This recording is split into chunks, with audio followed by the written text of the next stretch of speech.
So I went to my friend Sabrina's house and we were gonna have Sabrina, I'm filming this right now. Like, I could feel the fear. You know when you have that gut feeling that something bad's about to happen? I had that gut feeling. Hi guys. So today I'm gonna bring you a little story time or whatever. This happened to me last week and it was quite traumatic for not only me, but also my friends. I thought, why not share it? Just let you share in my trauma. Alright, let's get right into it. One evening last week, my friends were like, oh, we're going out, like we need to go out, we haven't been out in so long. And I was like, no, like I'm really not feeling well. But I was like, don't worry, I'll come and like see you guys and spend some time with you during your pre-drinks. And then I can give you guys a lift to the pub or wherever you're going. So it gets to like 10 PM. I've tried to cure myself with lemsip on lemsip on lemsip, okay? I'm practically a druggie by now. So then I decide I'm not going to get cured. I'm definitely not going, even though I get insane FOMO, like FOMO to like another degree, okay? I'm like, okay, fine, I'll go spend some time with them anyway. If you know anything about me, you know that I can't turn down a boogie. So I go to their house. It's about 10 PM by this point. I'm like, I'm only going to be here for about half an hour, okay? Half an hour, 40 minutes maybe.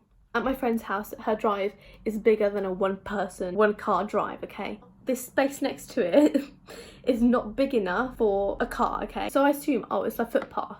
There's no problem. Why don't I just park half of my car on her drive and half of my car on a bit of this footpath, okay? And I was like, I'm only going to be there for like half an hour, okay? Is it that big of a deal? I'm poorly. I didn't want to walk far. There was no room outside her house. I'm sure you'd do the same, okay? So as I park, my friend comes out and she's like, oh, my housemates have told me before that we have this really angry neighbour that doesn't even let our landlord park in this spot before, and it's his house.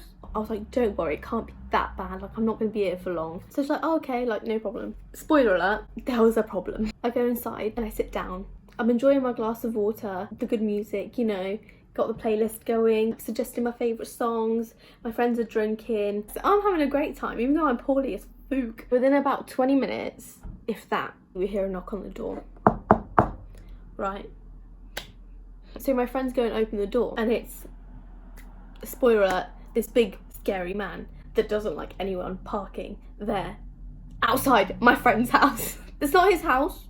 He's not the landlord. He has nothing to do with the house, but he doesn't like anyone parking there. Right.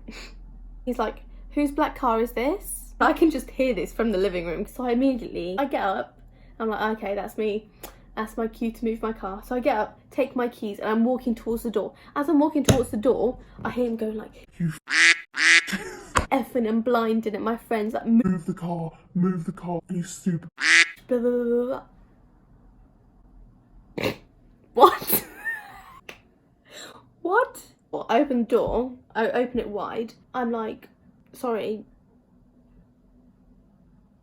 is there a problem? And he was like, yeah, you need to move your car. I was like, no problem, like, I'm very sorry. I didn't realise that I can't park there, like, but don't worry about it. I'll move my car. And I literally start walking towards the car and he's following me and he's shouting at me, saying, move the car. He was screaming in my face saying, what are you gonna do? What are you gonna do? Come at me. And I was like, excuse me, sir, you're coming with too much energy. Too much. Normally, I'm all for the energy, but this is just too much. It's too late and I'm too sick. But I say it politely, so I'm like, oh, I'm really sorry, but could you please stop being so rude because I'm moving the car, clearly I'm leaving. Where do you think I'm going? To McDonald's? And he's like, oh, you stupid. Did you not have your headlights on? Do you not see that says you can't park? No. I was thinking, surely you can't be shouting like this at me. It's actually making me angry. I'm actually sweating. At this point, I've opened the door to my car. I'm getting in my car. So now, I'm stood like this. So this is my car. I'm stood there. This is the door. I'm in between the door of my car and my car. So I'm about to get in my car to move it. And he comes up to me like this. Like this. In my face. And he starts shouting in my face, you stupid. Move the car. Effing and jeffing all over the place. And I'm just like, when he's getting in my face like this, he's shouting at me like, move the car, you C word. Don't know whether he's tapped or what, but he's just, he's not registering what I'm saying. and he's just yelling at me like, what are you gonna do? What are you gonna do? Come at me then, come at me then. Lord Jesus help me. I'm thinking, sir, large man, okay? I'm 5'2". I'm not coming for you because I'm not gonna win. But if you know anything about me, I never show fear. I don't care who it is. This was like a big man. And I say to him, I feel sorry for you. What's wrong with you? I said to him, you're so rude. You need to get a life. You're literally screaming at these young girls. At this point, my friends have come out of the house, literally in their dressing gowns, because they were scared he was gonna hit me. Like, they were like, nah, just get in the car, get in the car. And I'm thinking, I'm not doing anything wrong here. Like, I'm sorry, I genuinely didn't know. So he's this close to my face, like this, screaming at me. Like, I could feel the fear. You know when you have that gut feeling that something bad's about to happen? I had that gut feeling. I was shaking. Didn't want him to see that I was scared of him, because that would just fuel his fire even more, and he'd just get in my face, and it was just too much. But still, I was like, stop being so rude, get away from me, get away from me. I'm gonna call the police. I'm only fun sized, I'm small. I can't take this big man, okay? But I'm still gonna act like I can. I'm saying, I'm moving the car. And he's like, move the car, move the car. And I was just like, A, he's either gonna punch me, he's gonna clock me straight in the face with all his energy.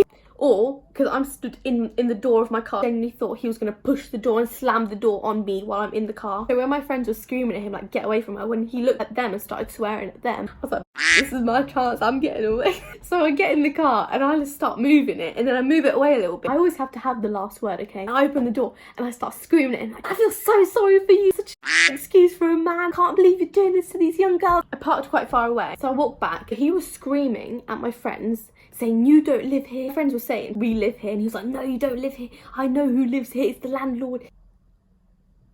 My friends are like, we've lived here for 2 years. So here's the kicker. In those 2 years that my friends have lived there, he has never, ever parked his car there.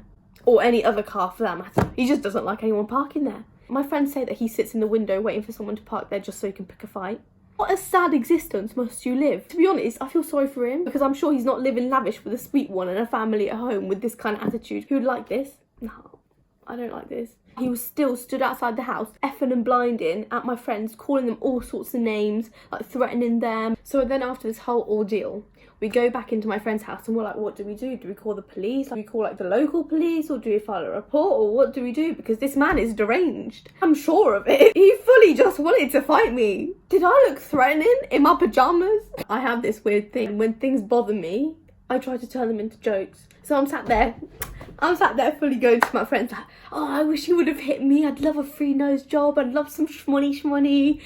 And my friends are like, are you okay now? But like, thank you, sir, for not hitting me. Even though you really wanted to. Thank you so much. So yeah, that was my story of this deranged man. I love my little life, you know. Can we all say a prayer for this man and hope that he finds some peace in his life? Because this attitude is trash. I want no part in it. I'm never parking there again, because this man is a psychopath. And that's the thesis.